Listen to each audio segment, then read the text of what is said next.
youth. So if you're taking some kids out there to get there you go. I mean, get interested in hunting and fishing. Yeah, for the last thing you want to do is get somebody new out there and get them hurt. Exactly. So show them from the very start that let's do it safely. Let's get a harness system on you, and let's get some orange on you, and where anybody can see you. And if you're hunting with a firearm, I tell people all the time, if you're using a firearm for 30, 40 years out here hunting, something's going to happen. You're going to have some sort of incident where that shouldn't happen. A mistake's going to happen. So let's be sure it's pointed in a safe direction. Right. Keep it in a case. Don't leave it loaded in your truck by any means. I mean, let's be sure we're safe with what we do to cut down on those incidents to keep them from happening. Starts sounding like a hunter education class. Well, it does, and I do some. That's of those another classes. thing. That's another thing that's so important. That's right. For folks getting and you started. can go to TWRA's website and see when those classes are, and get your kids and these new hunters, whether you're a kid or not, a new hunter, get them in these hunter safety classes. It's a really good thing to be in those, and you'll learn a lot of things. I would even just add to that, it's very important to be safe at home with your firearms. Oh, yeah. With Academy Sports and Outdoors, when you buy a firearm, you automatically receive a 10% off on a safe. Yeah. So a very important safety notice That's as well. right. A safe in your house just keeps them in a safe place where can anybody just pick them up and do something with them. Lock them up, keep them locked up, keep them in a safe place, no matter where they are. Mm-hmm. And they always say store that ammunition separately a lot of times, Sure, and that kind of thing. So what's some other key things? Say somebody new to the outdoors, Johnny, what would you tell them that they specifically need to get out there? Well, your clothing is a big deal. I mean, if you're right now it's pretty comfortable out there, but in the next few weeks it's going to be getting colder, and deer season's fixing to open up. Yeah, if you get out there in the morning, the temperature is going to be 30s, 20s, even colder, and to be layered up to where you're comfortable to hunt in the morning, and as it warms up, you can take that jacket off, maybe tie it around your waist or put it in the truck. And so the clothing, they have a huge line of clothing here. I mean, they can fix you up on whatever you need, but just get plenty of stuff to layer up to where you're not freezing to death in a stand up there in the morning. And the same thing at night when you're when you're getting in the stand and it's 60 degrees, you feel pretty comfortable. You feel good about sitting there, and you're all comfortable. But by the time it gets 6 o'clock, that temperature's dropped. You're sitting there, you get colder. Wind picks up a little bit. That's right. Be sure you got your gear. Be sure you got the gear, and they got a good line of boots. Footwear is a big deal hunting because the terrain's different in Tennessee. We got a lot of rocks and things that's around. So, so get something that supports you well. If you're doing a lot of walking and hiking, get some good footwear on you to do that. And I'd add to that, just keeping track of the weather. As you said, you want to be able to layer, but I remember this time last year it was 80, even I think reached 90s occasionally. So right. A lot of what we were telling folks then is yes, the boots, but especially for snake bites, you wanted a certain type of boot for that. Yep. Well, something else that I want to make sure we touch on as far as hunting goes, duck season will be here before you know it. What's some of the things to be thinking about when you're hunting in the water, around water? We talk about all this deer hunting and things like that, and people have got their guns, but people are in boats. People are in boats with shotguns, and they're duck hunting, and sometimes that's their blind. So, the safety in that is a really big aspect of it. I mean, you got somebody sitting 10 feet in front of you, sometimes 5 feet in front of you, depending on how many is in the boat. And those swing shots, when you're swinging around, you have to really, really be conscious what you're doing duck hunting, especially in the water, because there's 2 or 3 aspects of that. You don't want to shoot somebody. You don't want to fall in the water either, because the hypothermia can get you really quick, even here in Tennessee. I mean, the temperature drops low enough that it can really be a dangerous thing to get wet. Yeah. And if that happens, life jacket. That's right. Life jacket. You gotta have a life jacket. Yeah, you might think you're a pretty solid swimmer, but that can change in a hurry when you have multiple layers on and they're all taking on water. So. Exactly. And when that water's 40 degrees, exactly that. You really slow down. You're not going to be able to tread water like you think you are, because you're layered up, and the water, your clothes weigh 100 pounds now. That life jacket is absolutely going to save your life if you fall in the water. Yeah. Yeah, that's and then they make float coats and things like that as well. Right. I mean, you can get really in depth with duck hunting. There's a lot of things. They got flotation suits that the pants and the jacket both are flotation, and not only does it keep you up in the water, it has a huge warmth to it. Right. Where you're not wearing to layer up so much in insulation. So it's a really good thing that those flotation suits. Well, let's talk a little bit about getting kids out there. Gun season is a great time to get them out there, and it's cold, but it's a fun time. Deer are moving, and what kind of gear would you suggest to keep kids comfortable and get them out there? And maybe what would you start them out with? What kind of gun would you start them out with? Well, I would say something small, a small centerfire rifle, 223 or 243 or something smaller. Okay. You don't want, the last thing you want to do is make a kid miserable when he's first learning to do this. So you want to be sure he's warm. You want to be sure he's comfortable. You want to be sure something's not going to hit him real hard when he pulls the trigger. I mean, you want it to be minimal, so a small centerfire rifle like that doesn't have a lot of recoil to it, and it's not a memorable hurt to them. Because when they shoot, put somebody in a 270 or 30-06 the first time they shoot it and they're 10 years old, the next time in their mind they're going, I don't know if I want to do this. Yeah, I don't know if I want to pull the trigger. But if it's memorable, teach them with a rimfire. You get out there in the yard, take a 22 or 22 Magnum, and let them learn with that. Yeah. And they don't have that recoil issue, and they're not scared of it the next time they want to do it. So,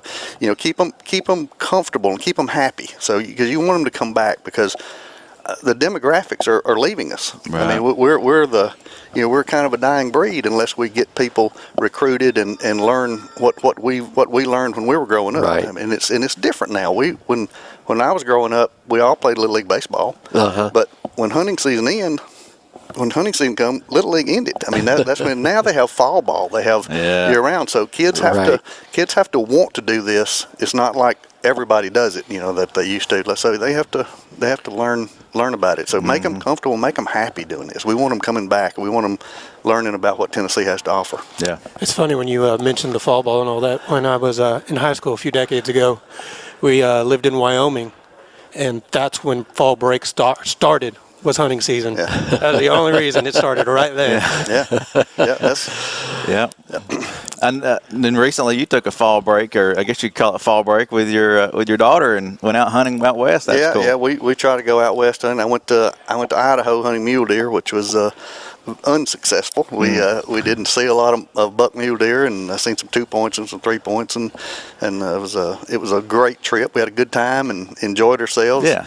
We were in a national forest, just hunting public land, and just enjoyed ourselves. And we come back, and we always try to go elk hunting in Colorado, and we went to Colorado elk hunting, and I harvested one on the last hour of the last day, so it was a last minute thing. But we had a good trip, and to get out with your kids, and no matter how old they are. My kids are grown, but to get that out was with your daughter, right? Yeah. To get out with them, and spend time with them, and there's nothing more memorable than that. Yeah. Nothing at all. So. That's great.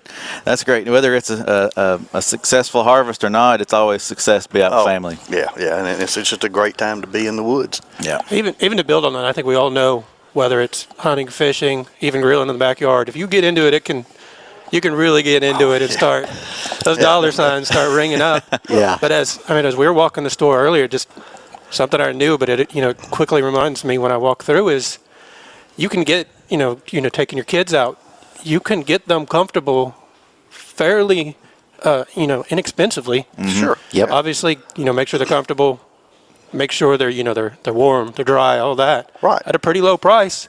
But then, hopefully you've got them in, And you've we got talked about that fire lit in them, and then from there that's you right. can We just, talked about these tree stands. Not Exactly. everybody has to get in a tree stand. No. You don't have to go out with a tree stand. I mean, you sell these blinds, these camo blinds. You set them up, and within 2 or 3 days, deer are used to those being there, and get a little folding chair and put inside there, and you can sit with your family, and then you're really comfortable and really inexpensive. I mean, it's not and another aspect we haven't talked about is, everybody now is trying to eat naturally and eat better and make the foods that you eat organic. There's nothing more organic, nothing better for you than to go out in Tennessee and shoot the game that's offered and enjoy it. And it's nothing better for when you. it got a little colder the other day, we had some venison chili going. Yeah. The funny thing, and I wanted to say it was more of a children-oriented device, but it's not. I'd probably be doing the same thing. As I was walking through and I saw a hand warmer, camouflage everything. Yep. Open it up, you can still operate your phone. Of course that is. Yeah, of course that exists. Yeah. The woods are a little bit different these days with phones in your hand. Oh, yeah. That's right. You get to see a little bit more. You capture some of the moments too. All the better for posting those pictures. But I mean, it can be a benefit too, because before you were, if you unfortunately did fall, or maybe not even from a tree stand, something happens. Hopefully it doesn't. is you know, best you had then was what, a two-way radio. Yeah. But now hopefully you're at a spot where you can get reception and Right. you know. I know two people over the last 3 or 4 years that it's probably saved their life and their cell phone. No, yeah, I've heard the same stories. They fell and they had a broke vertebra. Oh, wow. And they called somebody to come help them. Well, there you go. I mean, you know, not only the hunting gear, but the cell phone is a good tool for being outdoors. And you mentioned those blinds, and I looked up. We got them right behind us. I don't know if the camera's catching them or not, but all kinds of different options. It's an inexpensive way to get yourself and your family out in the woods and enjoy Tennessee's And you can be a little bit more social in those too than a tree stand sometimes. You know. Well, you can put a comfortable chair in there, everything. Exactly. Yeah, and it gives. And if you're bringing a kid that's not used to being out there, you know, they're going to move around and move their hands, and swing their feet and things like that. They can do that in there. It's not, they're not being seen, and it gives them a little more movement, and it's a little more enjoyable to them. Where I remember when my kids were little, every minute and second I was going, stop, Yeah. stop kicking your I'm the feet. same way. And the donut wrapper is not as loud when it's inside there. You know? That's right. Let's be honest, you might have something over off to the side showing some football scores too. That's true. That's true. How about we switch gears to fishing? And Rick, I want to thank you for jumping in here with us this morning, and thank you for this awesome donation. Thank you, Rick. To our foundation. Thank you. I can't think of a better place for it to go. Well, it'll go to good use, I promise. Awesome. Great to hear. Well, Rick, we're going to let Brandon Simcox come in, our trout guy for the agency. He's going to come in and talk trout fishing with us, and we appreciate it. No, thank you all very much. Yeah, thank you, Rick. Come on over here, Brandon. We'll get you mic'd up, and I'm excited to learn a little bit about trout fishing in Tennessee. Yeah, Winter trout's going to be right here around the corner. Coming up, and the trout trucks will be coming around. And what is the first date, Brandon? We'll be starting stocking the first week of December. Okay. Yep, everything will get kicked off across the state first week of December. Awesome. So let's tell people about how you decide what you need. It could be relatively inexpensive, right? You can get out there and trout fish for the winter trout program. You can. On a small dollar. You know, a lot of people really think, about trout fishing. You get this image of like a river runs through it, guy shadow casting with a fly rod in the middle of a big stream, wearing waders. And, like Johnny. Yeah.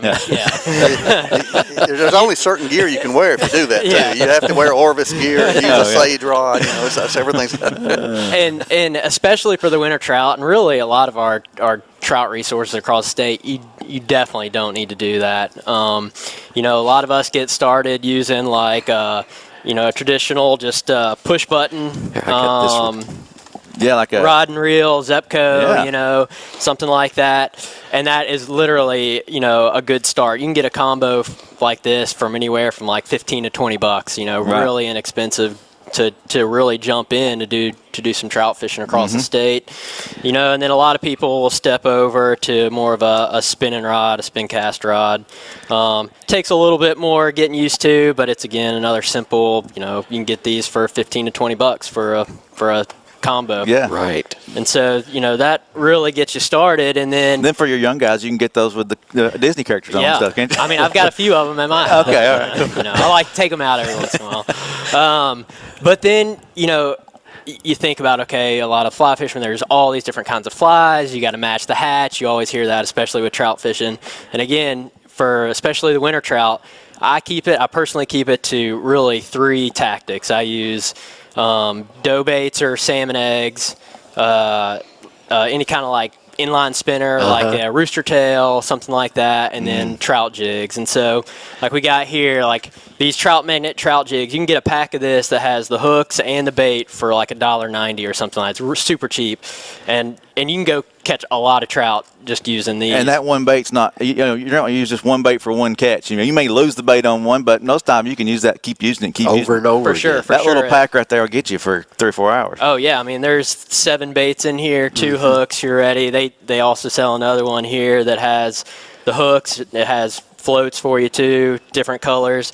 And again, it's just a few bucks and you can literally go out and catch trout. A lot of these rods and reels come with a little bit bigger line on them. Some of the combos that already come pre-wound. Yeah. And so I do like to step the line down a little bit so I can cast some of these lighter baits. So a lot of these will come with like 8 to 10 pound tests a lot of times, and I'll usually drop it down to about 4 to 6 pound. just so I can get some of these lighter baits cast out there. And even if I'm having a hard time, then I'll add just a little bit of split shot on there to add a little bit of weight to the bait to be able to cast it out. But a lot of people like using salmon eggs. There's all kinds of brands out there. There's this Magic Baits. There's Potski, Power Bait, all kinds of stuff. They work really extremely well. Yeah. I personally like fishing eggs and these dough baits. These dough baits actually, you can just ball them up. You pull a little pinch out, ball it up, put it on a hook. Big as you want kind of thing, or yeah. And they'll float. They'll help float off the bottom. So a lot of times with these, I actually won't use a cork or anything on that. I'll just throw it out with some split shot on a small, either like Aberdeen hook. This is a size 10. And again, all these things are under a few bucks, to pick them up. I mean, and all available at Academy. Yeah. All available here. We went and ransacked the shelves as we were getting set up. Now watch him, Ricky may put that in his pocket. So yeah. I do need to stock back up. Hey, and Brandon, we're not talking catch and release here. No. For these winter trout sites, we stock all across the state. So our native trout habitat, where trout live year round, is mainly in East Tennessee, and then some of our tailwaters, into Middle Tennessee. So as the water temperatures start to warm back up in the spring and summer, into the summer, these fish won't be able to hang on. So we encourage folks to harvest fish. It's a 7-fish creel limit. There's no size limit. So definitely go out, catch fish and take them home for the grill. I like to smoke them. So it's just about any way you cook them. You can't hardly go wrong. Hard to mess up a trout. Yeah. Really Yep. Now, do they stock some bigger ones too? Some of those trophy size? We do, yep. So we'll mix in a few fish. I mean, up to 5 pounds in there. Wow. On the truck. So, the majority of the fish that we're stocking are between 10 to 12 inches is a typical stocker size. But yeah, we've got some really big fish that go in there. I personally can't ever catch them, but I've seen plenty of those fish being caught. And it's certainly exciting to see somebody catch a 5-pound trout. But yeah, it's like I said, it's getting cranked up 1st of December. A lot of those stockings are the early stockings will kind of be West Tennessee, Middle Tennessee. And we've got stockings as far east as, for this winter trout program, as Knoxville, Maryville. Okay. So they're spread out all across the state. And they're all in bodies of water that are very accessible to folks, too. For sure. That's something that we really prioritize for this program especially. They're in a lot of community parks, city parks with benches, pavilions, manicured banks all the way around. And then we do stock some streams that are, really have similar access, very manicured, easy access. Those fish are really easy to target. Right. So a lot of those streams have TWA boat ramps and kayak ramps. You can put right into it. Too. Yep. So it's very accessible for somebody. So tell folks how they can find the information on where the stockings are happening. Yep. So the schedule is posted on our website, tnwildlife.org. You can go to the trout fish or the fisheries page, and then there's a link in there for trout fishing reports. And you can go on there. You can see the winter trout schedule, pull it up. And for the winter trout schedule, we actually announce the day of that we're going to be stocking. So you can go on there, see it, and you can, if you want to, you can be there waiting on Follow the the truck. Yeah. Grab your rod and run. Yeah. A lot of people do that. They'll sit there and wait, and they know that truck's coming. They're right there and casting right into when the fish come out. Yeah, and if you don't know where those locations are, there's a couple ways of finding out. You can actually just click on the name within the schedule, and it'll pull up a map zoomed in right to that location. You can click on that. It'll pull up. You can get directions. That's really handy. Link to Google. Yeah. And then we also have just a fishing access map on the trout page, and then also just on the main web page. And you can zoom in to, Nashville if you're there, and you'll start seeing these stockings, pop up around the location. That's neat. What kind of license does the folks need for this? So there's a few licenses that you can really have. You can have, of course, your sportsman's license that will cover everything. You can have a day of or a 1-day license, all fish. You can have your annual combo license with a trout permit. So there's a few ways you can get after it. A lot of options there. And one thing that we've talked about clothing for hunting, but do you suggest any clothing for not just the winter trout stocking, but for trout fishing in general? What kind of clothing are you looking for? I mean, I guess it really depends on the tactics that you're using for winter trout. I'm just throwing on my hunting overalls and trying to just bundle up, and stay warm. You go out to some of our spring stream stockings. That schedule's on the website as well, and that'll get cranked up kind of in February and run through really the fall. If you want to hop in the streams when it's still cool out, grabbing a cheap pair of waders, you can do that. Or if Academy Sports and Outdoors. Yeah, or you can just throw on some tennis shoes and hop in and start wet wading and get after it. Keep it simple. Yep, awesome. That's what I like to do. Keep it simple. Yeah. I like the shorts and tennis shoes option. That's always fun. Yep. So, well, it's been a fun show about winter hunting and fishing. Yeah. If you don't know what to get and what to do now, then we'll email us. We'll help you out. The season is here. Get out and enjoy Tennessee. Yeah. And if you're listening and you missed out on that discount that got announced with our partnership with Academy, get on our mailing list. That's why you didn't get it. Yeah. Because everybody who's on our list gets those offers. Yep. And there's also some great refer a friend options to get discounts and things out there too. So make sure you check out our website, tnwildlife.org. If you want to buy a license, you need to buy a license at gooutdoorstennessee.com. And we appreciate Rick, Johnny, Brandon. Thank you. And Don. Oh, yeah. Thank you, guys. We'll see you next time on Tennessee Wildcast. Thanks for tuning in. Stay connected with TWRA by visiting our website at tnwildlife.org and follow us on Facebook, Twitter, and Instagram. Hey, it's all about Tennessee wildlife. It's what we do. Tennessee Wildcast will be on the air again next week. We'll see you then.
Good evening and welcome to the public hearing of the Board of Mayor and Aldermen.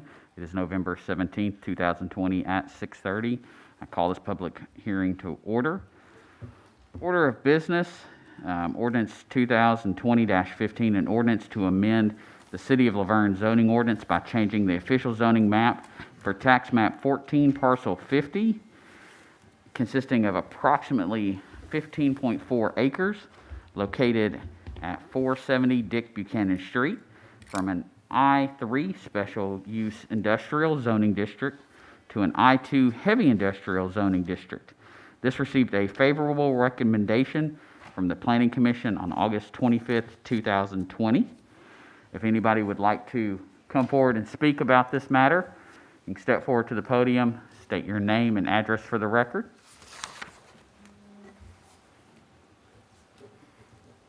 Again, if anybody would like to speak on this rezoning, now's the time to come forward.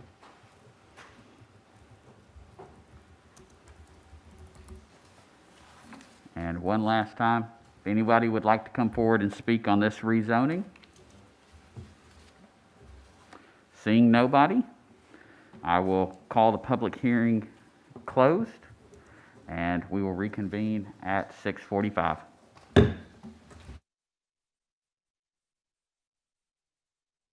After I pay my taxes on. Good evening, and this is the Citizens Forum. It is November 17, 2020. It is 6:45. We do have 2 people signed up to speak. Want to remind everyone, each person will have 3 minutes to speak to the Board of Mayor and Aldermen. When you come up to the podium, please state your name and address for the record. First, we have Mr. John Skinner.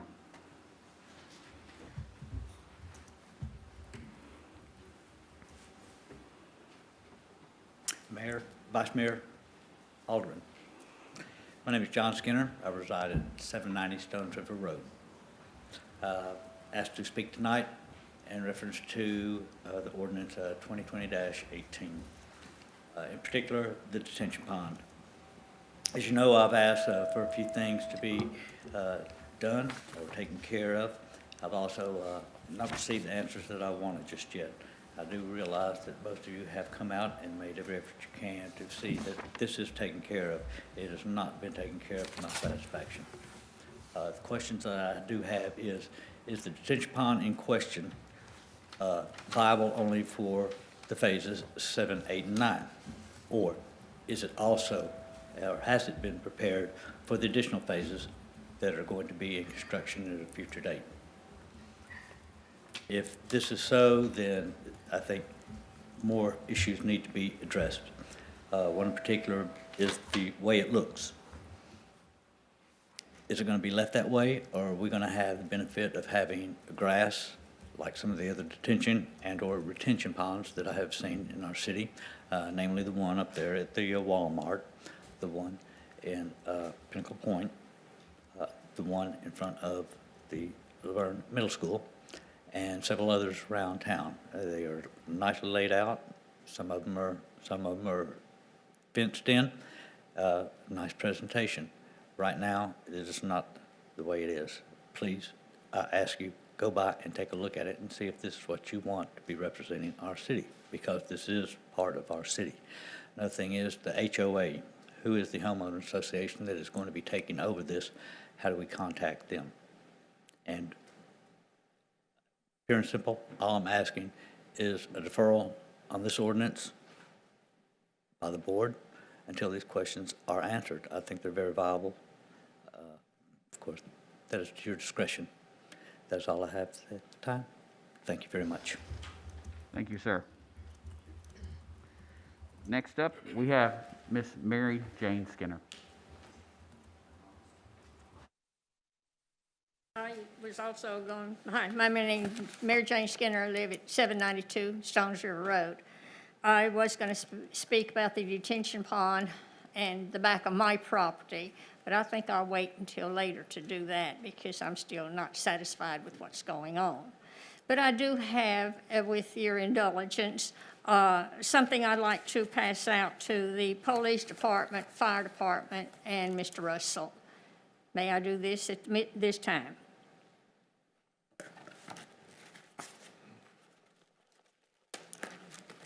give you the box. This goes to all the 27 veterans at the police department. Yes, ma'am. I'll make sure they get it. Thank you. And the fire department's not here. Oh, there he is. He doesn't have a jacket on.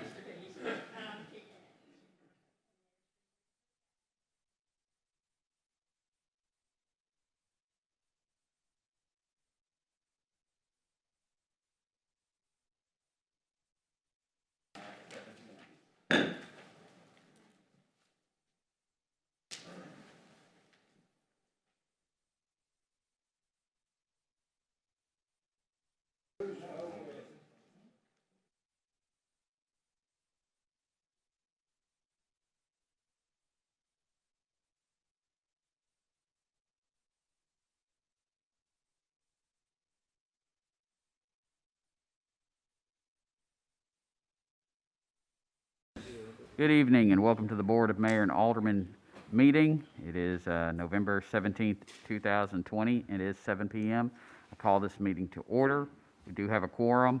The prayer will be by Alderman No, and the Pledge of Allegiance will be by Boy Scout Troop 340. If everyone would please rise for the prayer and the pledge. Let us pray. Our Heavenly Father, we come before you once again, thanking you for another beautiful day in your world. Lord, we ask that you please continue to try and help us get through this pandemic. Lord, we ask that you put some knowledge into this board so that we can make the right decisions for this city, for our citizens, for our departments. And these things we ask, Lord, in your Son's name, Jesus Christ. Amen. Amen.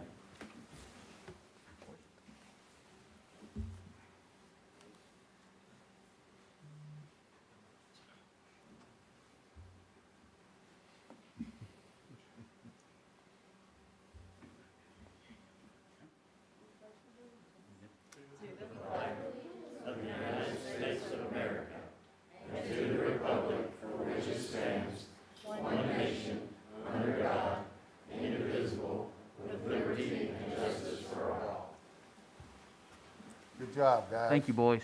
Thank you, First order of business is to approve the minutes from the October 6th, 2020 regular meeting and the October 29th, 2020 special meeting. Make a motion to accept as submitted. I have a motion to accept as submitted from Alderman Jones. Need a second? Second. Second from Alderman Coates. All in favor? Aye. Aye. Motion passes. Departmental reports. Fire Department. Chief Beasley. Thank you, Mayor. Vice Mayor Alderman, I would like to begin by thanking Ms. Skinner for the token appreciation to our veterans within the fire department. There's 3 of them, so thank you very much for remembering them. I believe y'all all have a copy of our monthly report. Is there any questions about that? Looks like the response time has come down slightly. Yes, sir. We're still within that 4-minute time frame that NFPA requires for us or recommends for us, so we're well within our range for that, so we're doing a good job there. Wonderful. Outstanding. Is that it? Thank y'all. Thank you. Police Department. Chief Davis.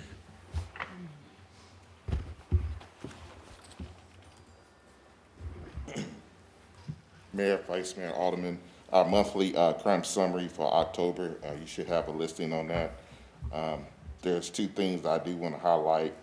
If you would look at theft from a motor vehicle, we had 28 in the month of October, as well as domestics at 68. You can probably relate that to the pandemic. One of the things I do want to relate to on the theft from a motor vehicle, can you just slide over for me, please? We had 28 cases of theft from a motor vehicle. They were all left unlocked at a value of just over $2,500. And if you look down at the last part of it, 3 firearms were stolen from out of those vehicles. So we encourage all the citizens to park smart, lock their doors when they go in at night. Do we have any questions? Chief, y'all got some events going on right now with the community with the upcoming holidays, don't you? Can you say that? Said you've got some events coming up with the holidays. Yes, we do. This Saturday from the hours, I believe, 1 to 4, we have our annual car hop at Sonic, where officers, police, fire, and city officials will be serving as car hops at Sonic. And 10% of the sales for that particular day goes towards our Christmas for children and youth, as well as 100% of the tips for that. And then can you walk the board at a high level as to what was occurring today with the news and here in the city? Today's been a day for the police department. If you all don't know, about 12 o'clock today, there's an incident with one of our K-9 officers who was pulling out of the police department here, and a vehicle pulled up beside him and started firing rounds into his vehicle. And from that point, a pursuit took place that ended up in one of the apartment complexes here. And there was another exchange of fire between the officer and the suspect, and finally ended in that same apartment complex. In this incident, the officer is fine. However, the K-9 officer, the K-9 that was with that officer, got struck 3 times, and I just got updated that is in critical condition now. So where did it happen here? As soon as he pulled out of the parking lot here. So it was on Murfreesboro Road? Yes, sir. Wow. Just as he pulled from the police department complex to Murfreesboro Road. It's crazy. Any other questions for the chief? Thank you, sir. Parks and Recreation, Mr. David McGowan. Mayor, Vice Mayor, Board, thank you. You have the parks numbers for the month. You see 27 help desk tickets, a couple of our bigger projects, installing laminate flooring in finance and water billing departments. This seems like probably 2 months ago, a month and a half ago, we replaced the metal on the side of the senior center, metal siding. See our past events, Old Timers Day, Goblins and Goodies, Veterans Day. On Veterans Day, we'd like to thank Tina Feith, Sal Gonzalez, Paul Williams, Trey Branham, Jerry Davenport, and Chief Davis for taking part in that and helping us out. Upcoming events, December 5th is the Parade of Lights, 6 p.m. Blue Christmas is the theme. Grand Marshal is Chief Walker. Upcoming meetings, November 19th is the Senior Center Advisory Meeting. And if you would, please keep Melissa Cooper, our senior coordinator, in your prayers and thoughts with her family. She lost her brother over the weekend. We'd appreciate that, and I know she'd appreciate it. Any questions, please? You had a busy month, didn't you? Busy month. We're ready to get the parade and slow down for a month, maybe. Y'all knocked it out of the park. That's all I can say. Thank you. We appreciate it. It was a pretty good turnout. We had a good crowd. Both nights got kind of chilly, but that Saturday we couldn't ask for a better turnout. So we're looking forward to building on that. Any other questions? David, do we have one other guest coming for the parade? Kind of a jolly old couple? We do. We do have, from what we've been told, Santa Claus will be on the scene with Mrs. Claus. There will be an opportunity to have pictures made, social distance in place. So we do encourage people to come out. We're going to try to do our part. We are going to set up photo opportunities with Santa Claus at a safe distance. So please bring your kids out. And we'll also have fireworks that night. Fireworks, yes, sir. Soon after the tree lighting, fireworks will go off. Okay. Any other questions? Thank you, Board. Thank you. Finance Department, Phyllis Rogers. Good afternoon, Mayor, Vice Mayor, and Alderman. You have the financial report for the month, year-to-date. Okay, Bruce has popped up October up there for me. Revenues are looking good. Sales tax is coming in strong. We've, been pretty fortunate. General fund, property taxes are starting to come in, so we're doing fairly well there. Some things going on in the finance department. Been working with Kyle in conjunction with the governor's, the governor's grant and the CARES Act grant. CARES Act grant, we were fortunate to participate in that and have received the funding for that, and hoping to receive some more allocations possibly later on. David and his guys, especially Randy and his crew, did an excellent job replacing the floors in the finance department and in the water billing department. They actually came in over the weekend and did water billing in one day, and that's a pretty big achievement because it's a pretty odd area in there, a lot of furniture and desks and stuff. Any other questions about the financial report? I just want to say I think it looks amazing this year, considering everything going on with COVID. Usually this time of year, we're running at a deficit waiting on property taxes to come in. And if you look on this report, it says 37.4% is in, and we've got a net income of 1.7 million. That's Yep, we're doing good. great to see. Any other questions? Thank you. Water treatment plant, Mr. Greg Purcell.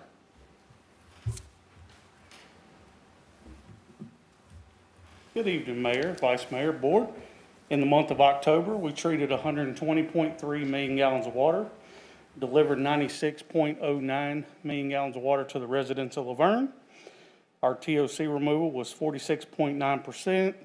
Again, that's 3.1 times better than the requirement. Just an FYI, the maintenance cap is at 81.2% year to date. The cap does end January 31st, 2021, and that means we have 3 months left on that year to date cap. We had 3 customer complaints in the month of October. One was pressure, one was wanting to get their water checked, and one was some discolored water. That was some air in the line, and that's kind of still trying to investigate as to why. Any questions? Has any concerns about their water? Where do they call? 615-793-6536, option 2. Any other questions? Thank you, sir. Right. Moving on to Public Works Department, Mr. Garland. Good afternoon, Mayor and Alderman. This will be for the month of October. Brush pickup's kind of going down some. We're getting some other things done as far as asphalt patching and stuff. We've been working on it today and probably the rest of the week. Shops have been busy. Fire equipment, and we're getting our snow equipment and everything ready, so they're working on that. Any questions? Do you still have plenty of salt? Yes. Plenty. And we still got some on reserve for this year, too. Good. Thank you, sir. Thank you. Utilities Department, Mr. Michael Dietz.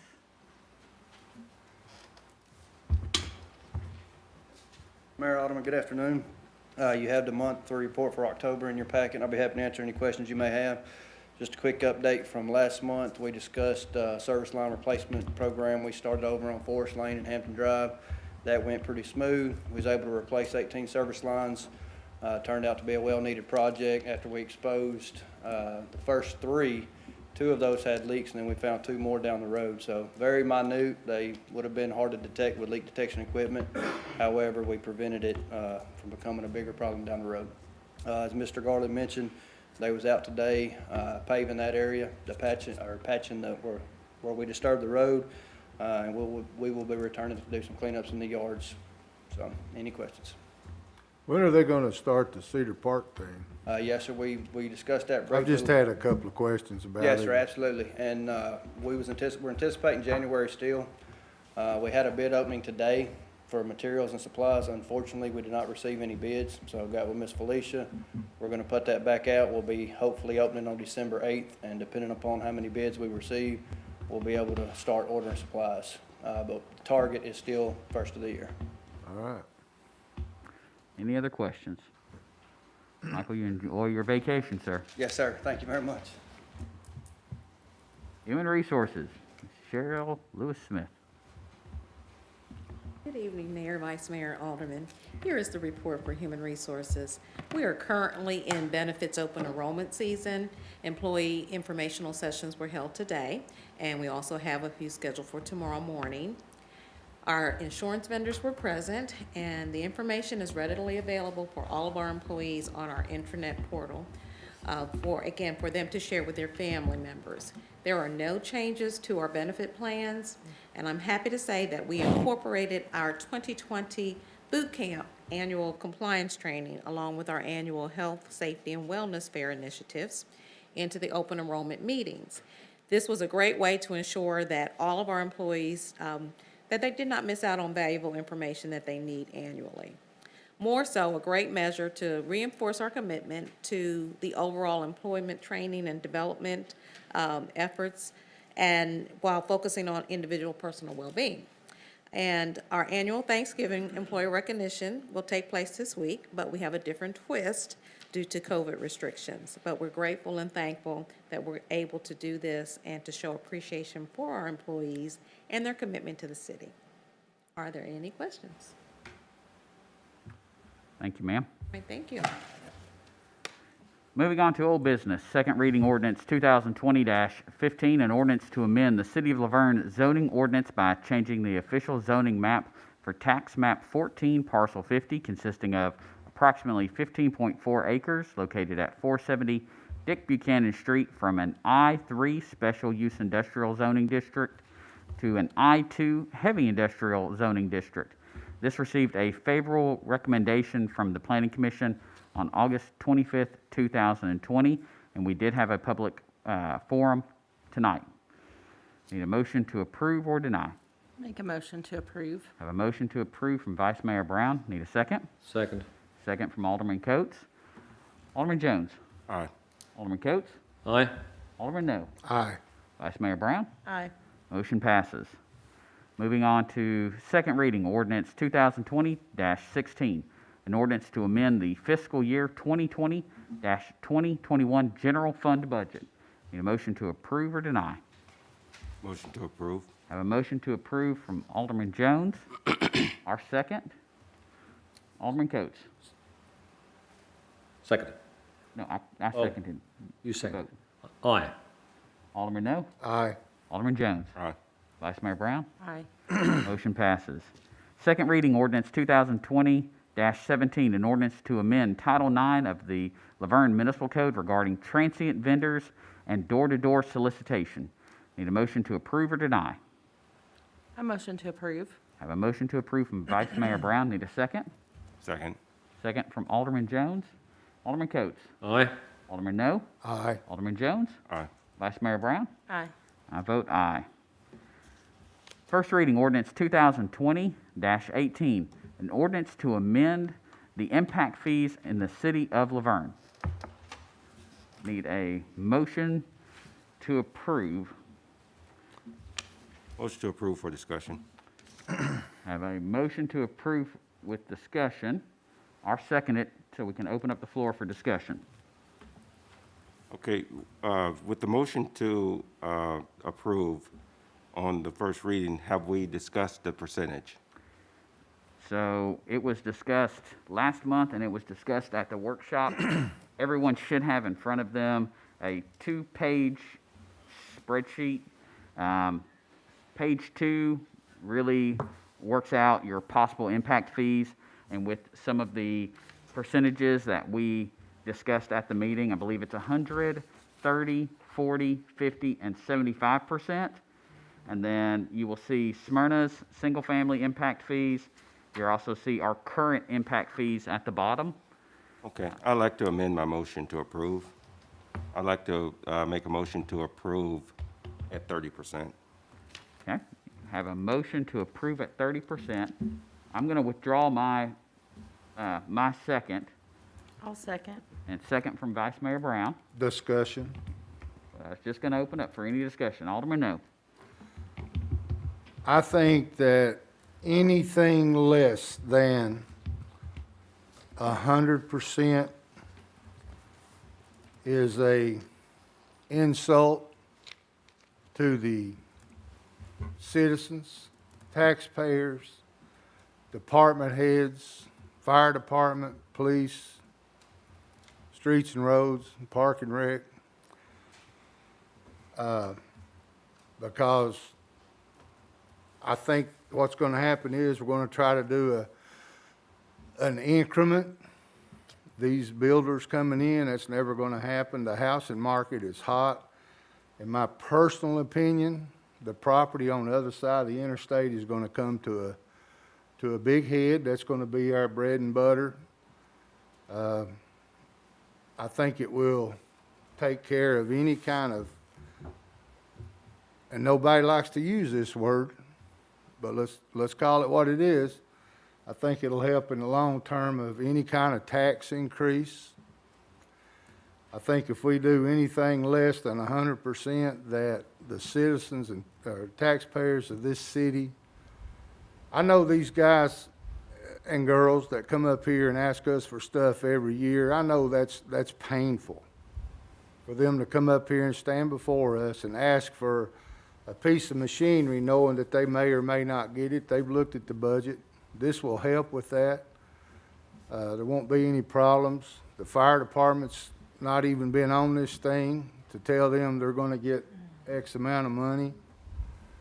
But that's just, you know, I seen today where Murfreesboro and them are going to do this. I don't, and I'll say this public, and Scott Broden can quote me, I don't give 2 cents about what Smyrna's got. I don't want to be like Smyrna. I want to be better.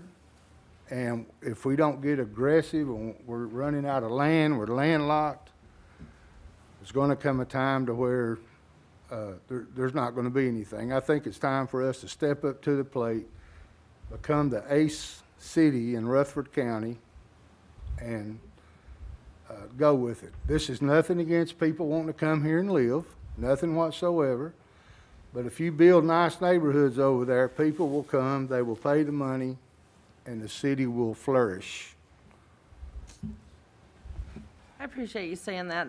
The thought that comes into my head is that we have healthy fund balances. Our department heads request capital projects every year and different pieces of equipment, and not only have we been able to meet their demand, but we're actually doing better in the last few years than we've ever done previously, and been able to grant some of those even at the end of the budget year. We still have money left over, and I think this is just another tax on the people. I think it's too aggressive to go at 100%, and I think it's going to prevent families from being able to afford the property that they want, because the impact fees are going to be so high. Because ultimately, the families that move here are going to be paying this impact fee. And a lot of them are going to have a 30-year mortgage, and they're going to be financing that impact fee for 30 years. It's a substantial amount of money. I don't think that we should be that aggressive with it. And I think also, to tag on to that, that we should have, of course, none of this board was here at the time. This should have never gotten to a point that we're 20 years into the, we're 20 years into this, and the impact fees had never been addressed. I think we should put an addendum onto it where this is looked at a minimum of every 4 years. If they wanted more than that, then move it more than that. But at a minimum, this should be looked at every 4 years. At 100%, we're not taxing anybody but the people that are wanting to move into here. And as it stands right now, Mount Juliet is booming. And if they look at this and they know that they can get what they can get in Mount Juliet, well, let's just say Mount Juliet, Smyrna, or anywhere, as opposed to coming in here and getting 100% raise on what it used to be, that in itself is going to turn people away. And I just don't think that we need to tax the individual or punish the individuals that are choosing LaVergne to be their hometown and wanting to move in. We will never be the it city of Rutherford County if we start off doing things that we're talking about right now. You don't jump into 100% of anything unless it's something that's coming directly to you. You don't want to charge anyone 100% on their taxes or building a home or anything else when they're doing this. And I think that if we jump up to 100%, even if it's a minuscule amount on some of the levels, the people are going to see 100%. And we don't need to go at 100%. I think 30% will be a good start. And if it needs to be adjusted next year or in 2 years, adjusted as so. but we do not need to start this at 100%. Fire, police have been funded at 100% with our budget. We've been able to take care of, we might not have been able to do it with the other departments at 100%, but they have been well above the average of any surrounding county and municipality. I think 30% would be a nice start, and we need to address this at a minimum of every 4 years and look at it and adjust it accordingly. Thank you. I don't think that punishing the people that wants to live here, I think if anything, we would be punishing the people that's been living here for 20 years, and they're wanting more stuff in their city. And again, I feel like if we build quality homes over there on quality lots with quality infrastructure, people are going to move here for the neighborhood. They're not going to move here because it's LaVergne. But anybody that wants to put their name on a minimal amount like that, when they see people that's been living here in this city for years, and they can look them in the eye and say, hey, there you go. And as Code said, we do 30% with a every year increment. The amount of building permits that are sold in between that 30 and 40 is going to boom, and we'll never get there. So it's easier to go big and go quality than it is to just, you know, go small and do nothing. That stuff that these people need in these departments cost a lot of money, and the people will come to those neighborhoods. They will come, I'm telling you. With LaVergne being a landlocked city, and we all know it, it's only so much that we're going to be able to get. If we do it at 100%, we could do it at 200%. With a landlocked city, it's only so much that we're going to be able to provide for them. I think we should go on the strength of the budget that we have presented and the budget that we keep up each year, and we're able to keep everything taken care of in this city. I'm not sure exactly what the citizenry that you're talking about that's wanting more, because I think that we're doing a pretty good job. Yes, we can have more firemen. Yes, we can have more policemen. Yes, we can have more recreation personnel or any other personnel, but I think that at this point right now, we are a landlocked city and we can only make so much, and we don't need to tax the next 20 or 30,000 people, if that many. We don't need to put the burden on them by charging them. It is a one-hit deal. Impact fees is only a one-time deal, and that's all that they can do. It's not, it's going to be coming back each year. If they don't bill on something, or if something turns down and they go over 50%, if I'm not mistaken, maybe then the impact fee will kick back in. I don't, can you correct me if I'm wrong on that, Bruce? But at this point right now, we are at a level where we do not need to put the burden on who wants to move here, because people that have lived here and lived here comfortably. I've been here for 20 years myself, and I've been comfortable. I don't know if there have been situations where individuals have called the police and they didn't show up. I don't know if there have been situations where people have called for fire and rescue and they didn't show up. We have taken care of our country, of this city as best we can with the money that we've got, and we've done a good job at it. We have been above board on every time that we did our budget. So I don't think that we need to hit anybody with 100% of anything. First of all, impact fees don't have anything to do with the personnel, but I know that I would never, ever put these people on the spot, but I bet if you call these people up or talk to the department heads and ask them what they think, because I know they get tired of coming up here and asking. Yes, we've made it. If that's the category that we want to stay in, We've made it. I want this city to excel. I don't want it to be stale. So those are my opinions, and that's just the way I feel about our city. I think it's time for us to take off, set a presence. The people will come. They will come. If you build big, nice homes in nice neighborhoods with nice lots, good infrastructure, people will come. They'll come here. And we're getting landlocked, no doubt about it, but on the other side of the interstate. So, from a planning commission standpoint, this year we have not seen many subdivisions come in. Building has slowed with the economy, and my concern is by putting 100% is just too much on the marketability of LaVergne. And so I agree with the consensus of that middle of the range of the 30% that facilitates where we need to be. Also, if you look at the item 11, it does show the annual fee will be reviewed, on a yearly basis. So if we feel more impact fees are required, it can be done on a yearly basis from now on. Obviously, this was not accomplished the past 20 years, and so this caveat ensures that this board can direct the city in the right direction.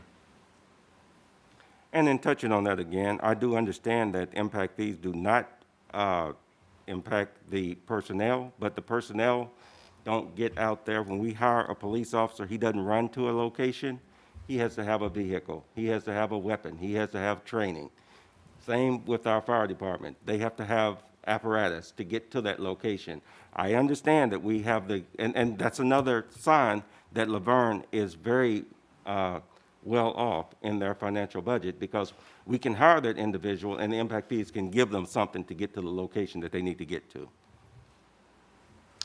I would also just comment, just looking at the ordinance that we have in front of us, we also need to adjust item 13, the effective date. So I would recommend to the person, Calvin, to make the first and the second to let's put a date in there so we can conclude this ordinance and move forward. My recommendation would be upon the date of the second reading of the public hearing would be my recommendation. So it acts almost immediately. Amend it so. Well, just one moment. We do have to legally advertise it, though. Is that correct, Bruce? Yes, sir. Once this ordinance is approved on second reading, it has to be advertised in the newspaper for it to become effective. That is the earliest date that it could be effective. how long does it have to be advertised? Well, it usually takes a week, week and a half sometimes to get it in the newspaper, just depending on when the dates fall. So whatever we decide, I would hope that we can start it as soon as possible after it does whatever you need to do with it.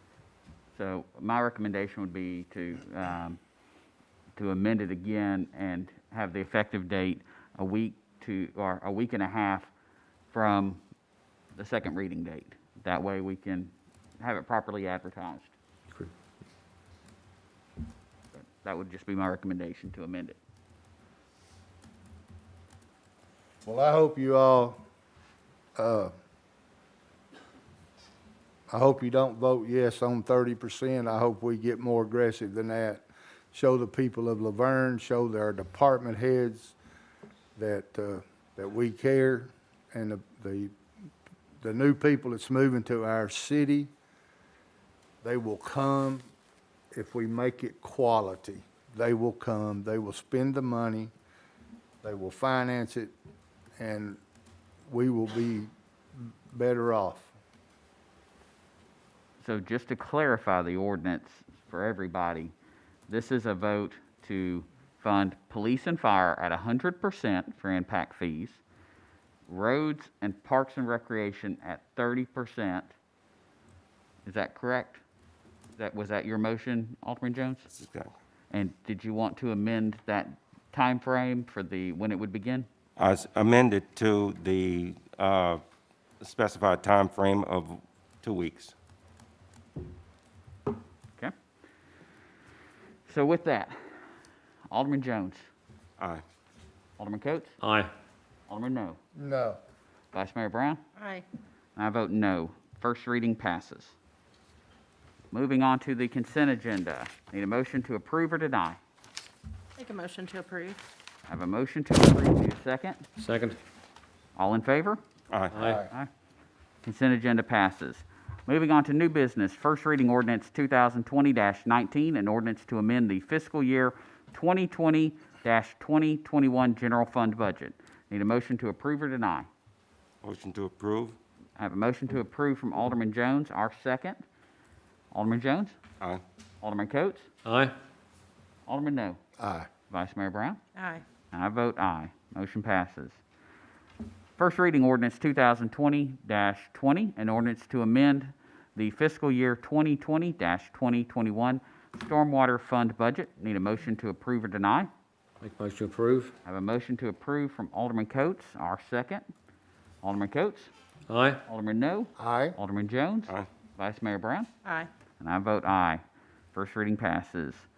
First reading ordinance 2020-21, an ordinance to amend the fiscal year 2020-2021 water sewer fund budget.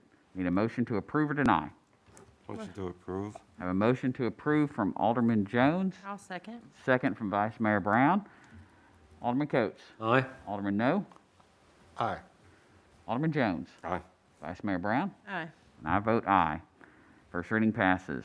First reading ordinance 2020-22, an ordinance to amend the fiscal year 2020-2021 police impact fee fund budget. Need a motion to approve or deny?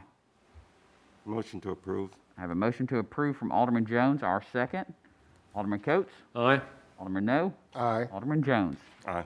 Vice Mayor Brown. Aye. I vote aye. First reading passes. First reading ordinance 2020-23, an ordinance to amend the fiscal year 2020-2021 Parks Capital Projects Fund budget. Need a motion to approve or deny? I make a motion to approve. I'll Sec- second. Okay, I have a motion to approve from Alderman No, a second from Vice Mayor Brown. Alderman Coates. Aye. Alderman No. Aye. Alderman Jones. Aye. Vice Mayor Brown. Aye. And I vote aye. Motion passes. Number 13, Resolution 2020-15, a resolution of the City of LaVergne Board of Mayor and Aldermen to declare property owned by the city to be surplus to the city's needs and directing disposal of the same. Need a motion to approve or deny? Motion to approve. I have a motion to approve from Alderman Jones, our second. Alderman Coates. Aye. Alderman No. Aye. Alderman Jones. Aye. Vice Mayor Brown. Aye. I vote aye. Resolution passes. Resolution 2020-16, a resolution authorizing the City of LaVergne to participate in the Public Entity Partners Property Conservation Matching Grant Program. Need a motion to approve or deny? Motion to approve. I have a motion to approve from Alderman No, our second. Alderman Coates. Aye. Alderman No. Aye. Alderman Jones. Aye. Vice Mayor Brown. Aye. And I vote aye. Motion passes. Resolution 2020-17, a resolution in support of the application for a Tennessee Department of Environment and Conservation grant. Need a motion to approve or deny? Motion to approve. I have a motion to approve from Alderman Jones, our second. Alderman Coates. Aye. Alderman No. Aye. Alderman Jones. Aye. Vice Mayor Brown. Aye. And I vote aye. Resolution 2020-18, a resolution to accept Lakewood subdivision phases 7, 8, 9, and 10. This received a favorable recommendation at the October 27th, 2020 Planning Commission meeting. Motion to defer. I have a motion to defer. Need a second? I second. Second from Alderman No. Alderman Coates. Aye. Alderman No. Aye. Alderman Jones. No.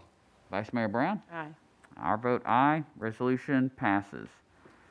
Moving on to number 17, appoint or remove board and committee members. We have the Local Emergency Planning Committee. We have 2 terms vacant. One is the police chief position, which we are recommending to keep that open until a permanent police chief position is filled. And then we also have the environmental specialist. Christopher Cunningham is who's recommended. So I will appoint him to that board. All in favor? Aye. Opposed? Motion, or that passes. And then moving on to Economic Development Advisory Committee.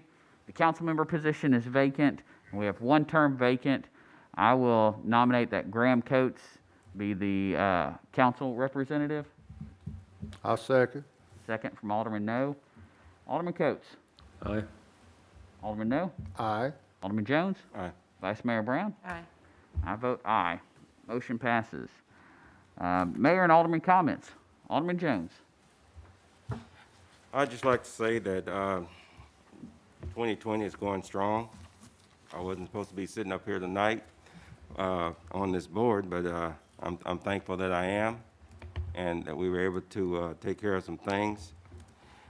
And in the event that I don't get back up, be able to talk to the citizens and the audience, I'd like to say tonight that the things that are going to have a lasting effect in my life is, number one, the Haywood High School, Haywood County in Brownsville, where I graduated from.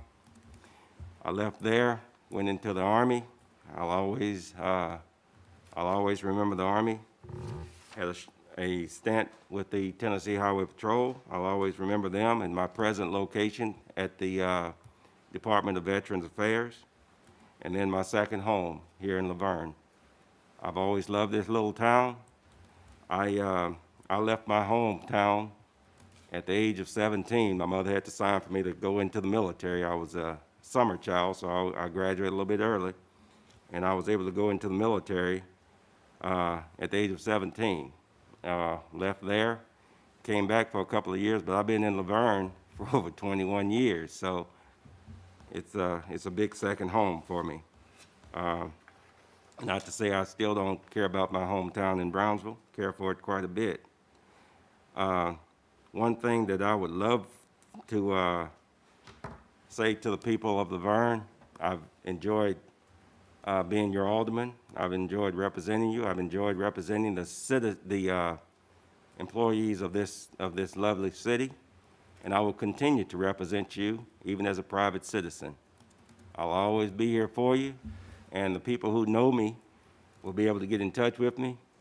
The people who didn't care for me anyway, stick to social media and talk about me there. The other thing I'd like to say is one thing I'd love for you to always remember, that every goodbye ain't gone and every shut eye ain't sleep. And I'd just like to say goodbye to the city of LaVergne. I'm going to take me a little nap. Thank you. Thank you, sir. Alderman No. I think David knocked it out of the park last month. We really enjoyed October. We got some holidays coming up. Everybody, please be careful. You department heads, you know who you are. I tried, but I couldn't do it. That's all. Alderman Coates.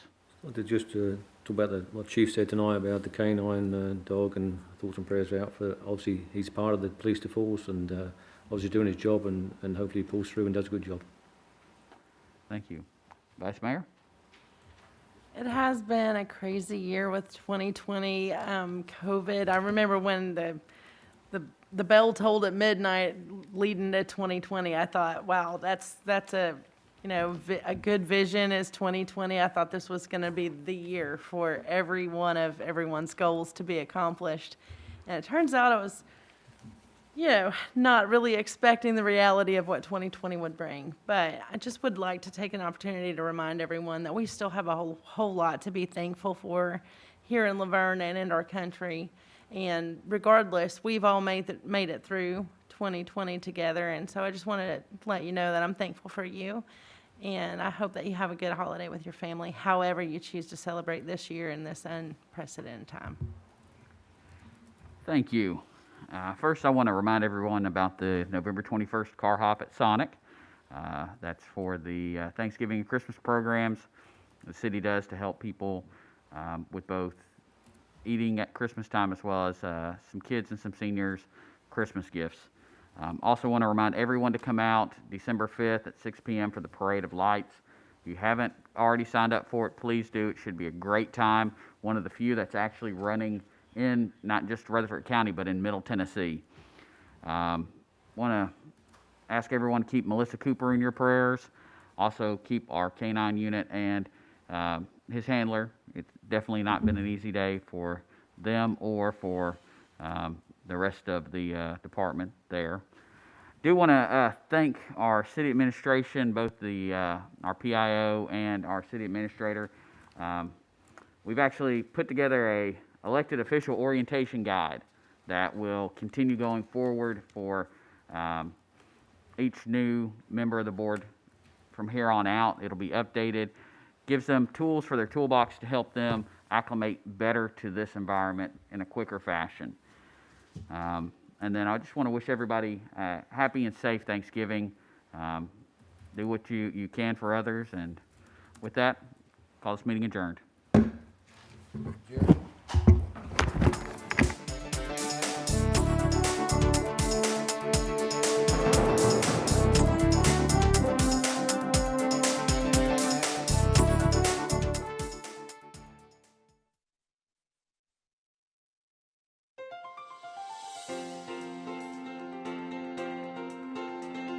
Just making a difference. I think everything that the officers do these days, I mean, no matter how little it is, from a simple traffic stop to a major case that we're working, just knowing that you're able to try to make a difference. Went into the United States Marine Corps in 1991, got out in 1995. I spent 4 years active and 4 years inactive. When I got out of the military, I went into the factory type work, became a maintenance man, bounced around, worked at Nissan, worked over at Bridgestone.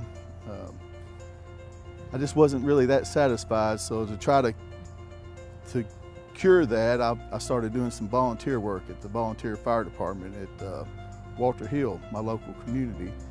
And the more I got into volunteering and working with the public and doing things like that, the more I missed it. I had a medical call. There was a lady, the son was in distress, called 911. He was attempting to try to do CPR on his mother. I got there, began CPR on her. EMS got there along with fire. They transported her to the hospital. I got a message left for me on the board in here at the police department. It said, "Can you please call me?" And I didn't recognize the name. Once I returned the phone call, "Hey, I was wondering if I could meet you." So I went over to her house on lunch, walked up to the door, knocked on the door, and that same lady I was performing CPR on a week prior was standing there. And she said, "I just wanted to see you because I felt like you were my angel that day." I spent a little time on the water. I like to get away. I got a good fishing partner, and we go fishing on Saturdays, do a little local tournament. We have a club here we started. A lot of your firemen, your police officers, Hurricane Creek Bass Club. So we fish out of the local boat dock here in LaVergne, Hurricane Creek. It's just something, just get away.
Call the meeting to order.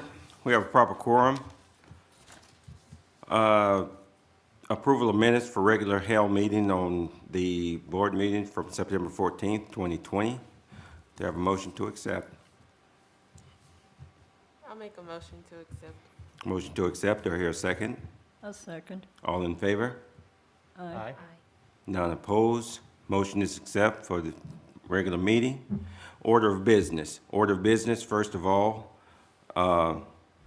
as the chair of the wonderful, best board in the city of LaVergne, I'd like to say that, first of all, before we do anything else, I see here, which I didn't know about the presentation, I didn't get there to know that, and I'm gonna circumvent because I like to always try to do better than anybody else. I wanna first of all, thank each and every one of you for working with me, with the LaVergne City Library Board. I want to thank each and every one of you. Don't you dare step too far away. If it hadn't been for this woman right here, I probably wouldn't have made half the meetings I came to because she kept me online. And I'd like to, for all of our viewers out there on board, I want each one of you to know that there's no alcohol involved in this meeting. And I want to give to each one of our members, I want to make sure that you get these wonderful, you just pass it down when you pass it down. I want you to make sure you get these wonderful champagne glasses for each one. I'm going to give the rest of them to Donna to put in her office to make sure that she passes them on to the ones who aren't here tonight. I don't care if you voted for me or not. I just want, because we never showed we were very bipartisan in this meeting. I don't care who you voted for. I don't care who you like. We were all about that library. Yes. And we took care of it. Yes. Sparks and apple cider. Now, if you want alcohol in it, let it sit for a while. Open it and let it sit for a while. And I believe it probably might ferment to a point where you might be able to get some out of it. I don't know. I don't know. And to our queen of queens, I gotta say Leah. Thank you so much. I just want y'all each to know, I mean, I love you, and I really do appreciate it. I appreciate everything y'all done for me. But one of the things that has been said is, oh my God, I am so sad. I'm just so sad that we didn't win. We didn't lose. Because as long as I got breath in me, this library is going to keep going forward. Excellent. It's going to keep going forward. And I'm going to make as a private citizen, I'm going to make donations to the library. And we're going to make sure that everything, and we're not going to give up. And I want to get a little bit somber here for a moment. And I want to make sure that you know, now more than anything, we're going to do our Jeopardy because Alex Trebek passed away. Absolutely. And I want us to give just a moment of silence for Alex Trebek because he was my hero. He taught me more than I can't say he taught me more than my teachers in school, but he taught me a lot.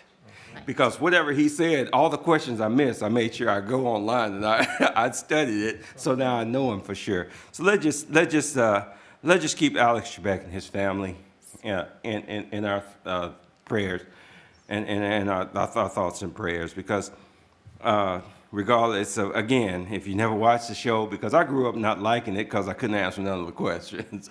But as I got older, I thought it was a fun show. I thought it was a very fun show. But we're going to go through with that Jeopardy, our Jeopardy game. I'll donate the money myself, and we're going to go through with it. And we're going to make sure that these young kids, at least, if nothing else, they're going to know who Alex was. Absolutely. And they're going to know a little bit more about LaVergne because all our questions are going to be about LaVergne. So again, and I hate the detour that we had to take from the agenda. But again, I don't have no one to answer to after the date, so we'll do what we need to do. Oh, and that laugh told me, Donna, make sure you get Jerry a glass and a bottle. I sure will. Because Jerry, you've done a good job too, and I thank you for what you've done. And I'm going to turn it over to our director our library director, and we're going to go on with our presentation.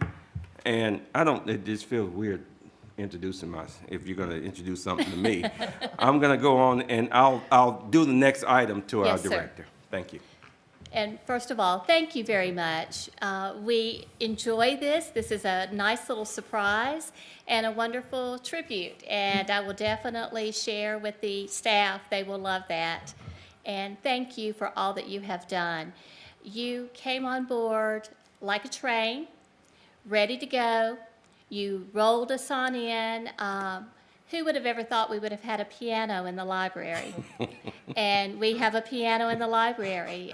Who would have ever thought that we would get our letters painted in such a timely manner as you did? It's appreciated, all of the support that you have given the library, the encouragement, the times that you came over to the library. The staff appreciated it. You came in and you spoke to each one and you let them know that you were there. And thank you from the bottom of our hearts. We have just a little bit of a certificate of appreciation for you. It's Certificate of Appreciation awarded to Calvin B. Jones in recognition of the valuable contributions and support to the LaVergne Public Library as the 2019-2020 Library Board Chairman. And this is from Glenn Green, our Vice Chair, Bridget Cole, Gary Frazier, Brianna King, Kamisha Sadler, Linda Steed, myself, and the LaVergne Public Library. And just so that you'll always remember our beautiful library, I made this certificate for you. Thank you. Thank you very much. Thank you. That's nice. Thank you very much. Thank you.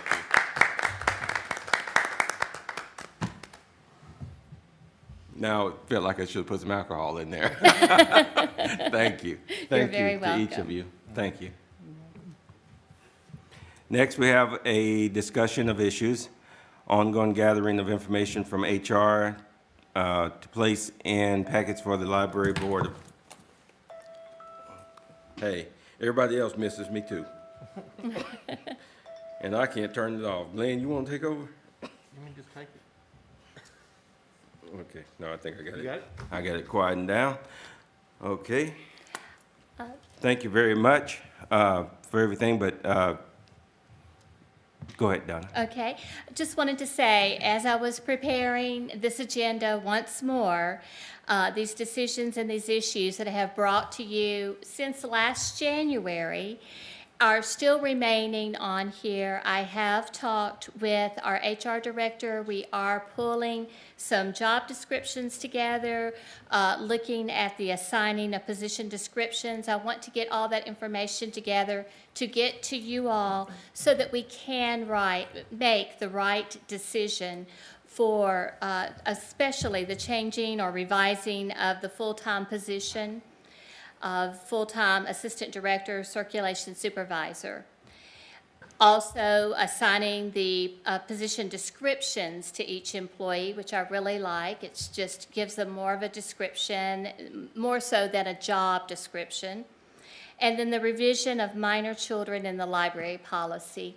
So those are things that need to be taken care of that I have procrastinated on getting the information to you all, but you will get it. 2020 has been a crazy year. Again, I apologize for interrupting, but No, you're hey, fine. this is my last visit, so I'm You going go to for it. interrupt you as much as possible. We got to understand, this is a bionic woman standing in front of us. I mean, the woman she had knee replacement. She took care of her husband during her rehab. So we're not expecting you to be, I mean, Thank you. we're not, I'm not expecting you to be, you're doing a wonderful job, Donna.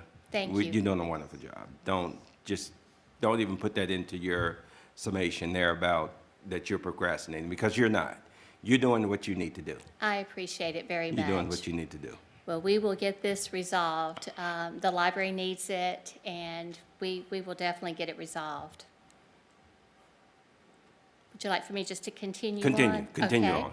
Status of the library. Of course, our building has been open to the public since September the 8th. Our patronage and our checkouts have definitely increased.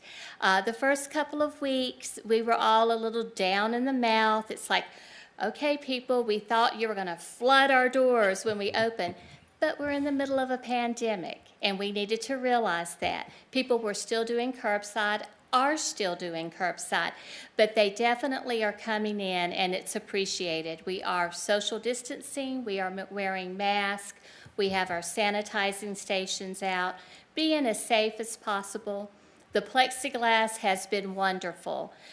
We appreciate being able to put up the plexiglass permanently. We feel that that was a good call there. One thing we're real excited about is we now have Libby by Overdrive. It's our new ebooks and e-audios platform. We're now a part of the Tennessee Reads Consortium, and we're very excited about that. It was done kind of accidentally. RB Digital decided that they were ready to make a change, and so they sold out to Overdrive. And when they sold out to Overdrive, Tennessee Reads took those libraries under their wings. So we actually have 2 accounts with Overdrive. We have the Tennessee Reads, which we share the materials with all of the libraries that are in the Reads program across the state of Tennessee. Plus, we have an Advantage plan, which we buy certain ebooks or e-audios, and our library are the ones who can check those out. So that's really exciting there, that we have a choice, that we're not going to have to be put on a long waiting list, because sometimes there's horror stories of the most popular book has 60 waits on it. And so this way, if we see there's a lot of waits on a certain book, we can buy that book and get it to our patrons more quickly. Letters on the front and side of the building have been repainted. Again, thank you, Alderman Jones, for getting that taken care of. Parks and Recreation did that. Bobby, one of our new maintenance people, is an artist. So he brought out his brush, and they brought a lift over, and they painted in the hot sun for 2 days, and it looks fantastic. Didn't realize how faded out they were until they painted them. And if you notice in the certificate, that was right after the library was built, and how bright those letters are. The library roof is currently being replaced. A lot of banging, a lot of noise, but a lot of work going on. Alderman Jones called me one day. It was right after I got home from the hospital with Dawn, and I was at home, and he said, "How's the noise in the library?" And I'm thinking, oh no, is there a riot? What's going on? I said, "I think it's okay. I haven't heard from the staff, but I'm at home." He said, "Oh, I'm over here at early voting, and they're really banging away." But the patrons have been great about it. We've put up lots of signs that our roof is being replaced, and they have not complained about walking further to come into the building. So it's going to be great. We've needed it, and it is being taken care of. Update on previous events and activities. Our Fire Prevention Month, Story Time with Fire Marshal Curtis Brinkley. That was Saturday, October the 10th. Very successful. Very successful. I keep going from alderman to chairman. Chairman Jones was there. Curtis did an amazing job reading. And I thought at first I had offended him, and then I told him, no, it's a compliment. Because after he read, I went over and I said, "You really read that book well." He said, "I read to my children." I said, "No, I mean, you do a great job. That's awesome." You know, the children loved it. We had to do it inside because of the rain, but we social distanced. We were in the gallery, very loud, echoey. Patrons did not complain at all. It was a fun time. We were able to do some movement and motion songs, and then afterwards was a great treat. Chairman Jones had gone to McDonald's and got chicken nuggets and French fries for everyone, and we had bottled water, and the kids were so excited, the parents were so excited, and it turned out to be a really fun day. We had about 45 people there. So it was really good. Old Timers Festival Kids Zone, that was Saturday, October 17th, also very successful. We gave away close to 1,800 bags, and all of our prizes that we had bought were gone. The kids played carnival games. Parks and Rec had bought 100 pumpkins. We had Sharpies and stickers, and they decorated their pumpkins and were so proud of them. And we just had a really, really good time under our great big tent. Goblins and Goodies, if you see a pattern, yes, that's 3 Saturdays in a row. At Veterans Memorial Park, Saturday, October 24th, was also very successful. I bought probably close to 3,000 pieces of candy, and they were all gone. We did share with a couple of tents because they ran out, but the kids loved it. They were lined up, did really good about social distancing, did really well about masks.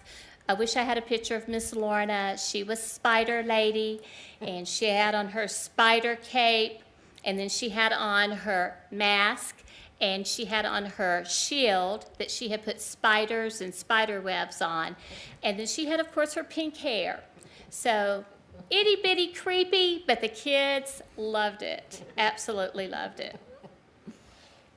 Current events and activities, and I have a paper in your packet about Libby, and I also have a paper in your packet about the holiday reading program that started October the 1st through December 18th. We started this was 2 of our staff members, Carol and Tammy, were talking about how could we increase circulation. Well, programs, our patrons love programs. Very simple program. You check out an adult book, every adult book or DVD or audio that you check out, you get a yellow entry form. Every child's book that is checked out, you get an orange entry form. You put your name and your phone number in there, and you put it in boxes. And then once in October, once in November, once in December, we draw 3 names out of the adults and 3 names out of the children, and they receive gift cards.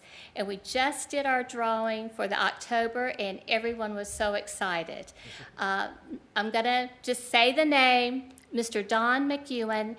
He is a wonderful patron who's always in there and tells us every time we have a program, I've never won anything.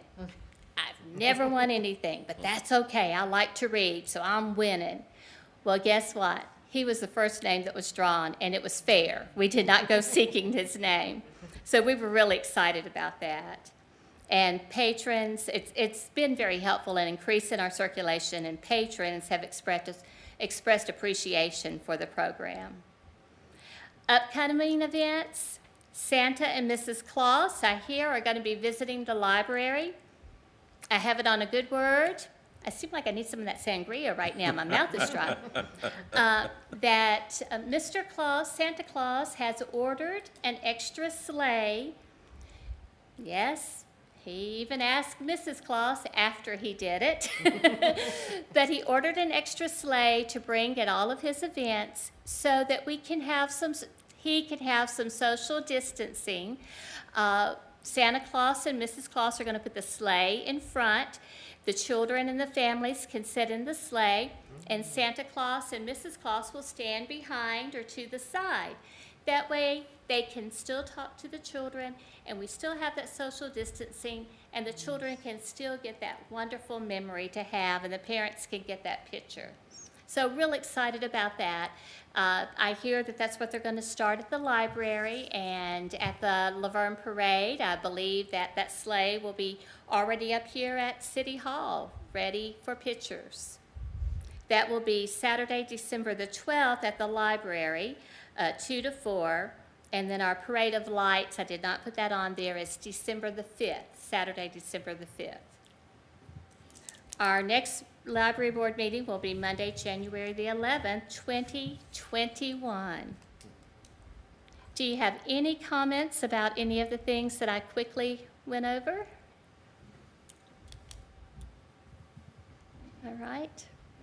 Chairman Jones, I'll pass it back to you. All right, thank you very much, Donna. Needless to say, I won't be in this seat on January 11th. But if I'm in town, I would definitely be in one of those seats. I've been Awesome. telling everyone that, you know, even though it didn't go my way as far as the election, I'm not dead. The only stipulation that's placed on me now is I don't have a reserved seat. I'll come in and I'll find my seat, even if I have to stand back there in the back. But you know, I'll still support the city, and I'll still be here for you. And over the years, even though I spent a lot of time with the Planning Commission and BOZA and the rest of them, the library took a place in my heart, because when I first got here, before I even got into politics or doing any of this stuff, I was a single parent, and I had a young daughter. And I say was, my child's not, she hadn't left us or anything, but she's left me because she turned 13. So we no longer came to the library for the Saturday puppet shows and the Saturday book readings. But if any of you, even if you're the mother and the father's in the home, you need that little bit of release. If you can find someone that can take your child, I could go into, and I'm going to get personal here for just a second. I used to go to the grocery store, and I remember one incident in particular where a young lady came up to me and she said, "Oh, what's that lapel? What's that on your lapel? I like that." And she touched it, and she was looking at it, and I was telling her what it was, and my then 3-year-old daughter went and she pushed her and she said, "Get away from my daddy." So anytime that you can have a little bit of you know, just private time, it means a lot. It means a lot. And that's what the library did for me. It gave my child a chance to learn. She was able to look around, and that was before you put the murals up. Right. And she just had a wonderful time there. And I could wake up, well, I wasn't awake at the time. She'd wake me up, and she said, "Dad, are we going to the library today? Or Dad, are we going to the library today?" So those are some of the things, and I do apologize, people. I am so sorry. I apologize for that. I've turned one off, but evidently that doesn't work. But the library, we adapted each other. I can't say that I took over the library and did this or that. We adopted each other. Yes. And I loved the time that I spent in the library, and I love the time that I'm going to be with the library in the future. Wonderful. Because I will definitely be here. I'm not going, I have no reason to go into hiding. I'm just as proud today, or I was just as proud on the 3rd after I looked at the returns as I was on the day I was elected in 2014. I am happy to be here. I'm happy to do what I can do for the library. And little known fact, I have a lot more power now as a private citizen as I did as a member of the city council. So I most definitely will be a part of this library. Don't think y'all have lost me. I'm going to be a nuisance now, because if you say something to me now that I don't like, I can say what I want to. Just remember that. Please do remember that. So at this point, I'm going to ask for the last official comments from our valued board members. I would just like to say thank you for everything you've done. It's been a pleasure working with you, and I will see you around. A lot. Definitely, yes. A lot. I'll piggyback off of that, and I told you earlier that I'm going to miss you on the board. It's been a pleasure to be here with you. I've learned a lot about you in the last year or so, and thank you for your service to the city. And those were things that weren't said on Facebook. You learned the real stuff, so congratulations. I just want to encourage everyone to go to the library. I mean, I went in and I saw the holiday reading program, didn't know anything about it, and went in, checked out some books, and they did the tickets right away. It's easy, it's fun, and we need to read. It's so much different having a real book in your hand than a tablet or technology. It just makes such a more impact on the child. So go check out a book. Say thank you, Calvin, for leading us, and look forward to you being around, and we will get that Jeopardy going. And I'll get your information so I can contact you, so you can come and look at it if you want to and play along with us like we did that time over there. That you cheated. When we tested. That you cheated. I knew Star Trek better than you did. You just don't have to admit that. So thank you once again. Again, I cannot say enough as to how much fun I've actually had. This is one of the boards, as I stated previously, I was chairman of the Planning Commission, and it was all business. I was, with the Board of Zoning and Appeals, and it was all business. Here, I feel I can just open up and be myself, even though people call me on this phone when they're not supposed to, but I really enjoyed it.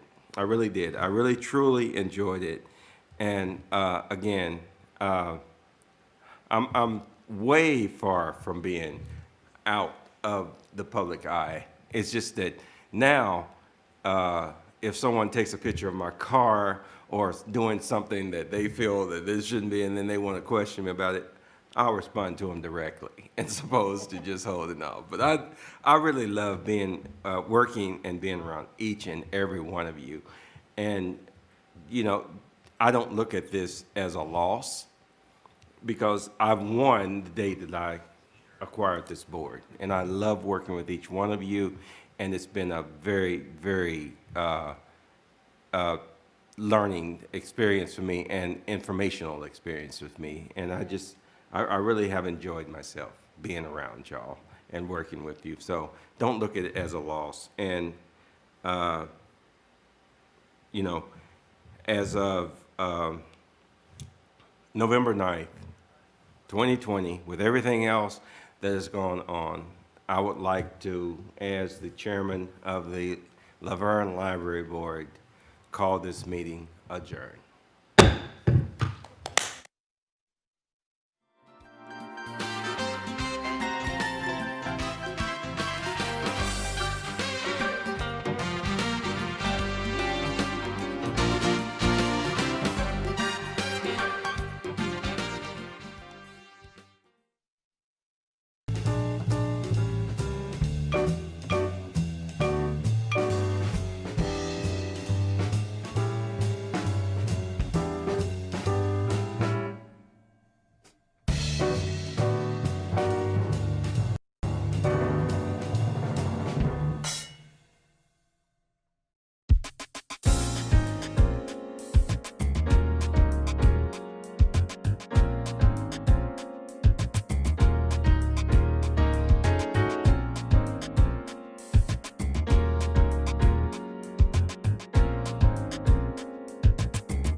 Aye.